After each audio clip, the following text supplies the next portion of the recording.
എല്ലാവർക്കും നമ്മുടെ പുതിയ വീഡിയോയിലേക്ക് സ്വാഗതം. നമ്മുടെ ഇന്നത്തെ വീഡിയോ ബയോഡേറ്റ അയച്ച് കേരളത്തിൽ നേടാവുന്ന മികച്ച ഒരു അവസരത്തെ പറ്റിയാണ് പറയുന്നത്. വീഡിയോ കിടക്കുന്നതിന് മുന്നേ നമ്മളുടെ ചാനൽ അതിൽ കാണുന്നവർ ചാനൽ സബ്സ്ക്രൈബ് ചെയ്തേക്കുക. അതുപോലെ തന്നെ വീഡിയോ ഇഷ്ടപ്പെട്ടിട്ടുണ്ടെങ്കിൽ വീഡിയോ ഒന്ന് ലൈക്ക് ചെയ്യുക, വീഡിയോ മാക്സിമം ഷെയറും കൂടെ ചെയ്തേക്കുക.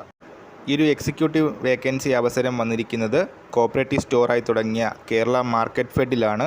ഓഗസ്റ്റ് 30 വരെയാണ് റെസ്യൂം അയക്കാനായിട്ട് അവസരമുള്ളത്. 20 വയസ്സ് മുതൽ 45 വയസ്സ് വരെയാണ് ഏജ് ലിമിറ്റായിട്ട് പറഞ്ഞിരിക്കുന്നത്. www.marketfed.com ഇതാണ് മാർക്കറ്റ് ഫെഡിൻ്റെ വെബ്സൈറ്റ് വരുന്നത്. ഈ വെബ്സൈറ്റിൽ കരിയേഴ്സ് പേജിനകത്ത് ഈ ഒരു അവസരം നമുക്ക് കാണാൻ സാധിക്കും. കൊച്ചിയിലെ Kerala market fed FPO division executive marketing and procurement വിഭാഗത്തിലാണ് ഈ ഒരു വേക്കൻസീസ് വന്നിരിക്കുന്നത്. ഈ ഒരു ജോലിക്ക് അപ്ലൈ ചെയ്യാനുള്ള ക്വാളിഫിക്കേഷനായിട്ട് പറയുന്നത് MBA ആണ്. അതുപോലെ തന്നെ സെയിൽസിലുള്ള എക്സ്പീരിയൻസും ആവശ്യമാണ്. സോ ക്വാളിഫിക്കേഷൻ ഉള്ളവർ മാർക്കറ്റ് ഫെഡിൻ്റെ വെബ്സൈറ്റ് ചെക്ക് ചെയ്യുക. നോട്ടിഫിക്കേഷൻ പൂർണ്ണമായും വായിച്ചതിന് ശേഷം ഓഗസ്റ്റ് 30 മുൻപായിട്ട് ബയോഡേറ്റ അയയ്ക്കുക. ഈ ഒരു കാര്യത്തിൽ നമ്മൾ ഇന്നത്തെ വീഡിയോ പുതിയൊരു വീഡിയോയുമായിട്ട് ഉടൻ തന്നെ കാണാം.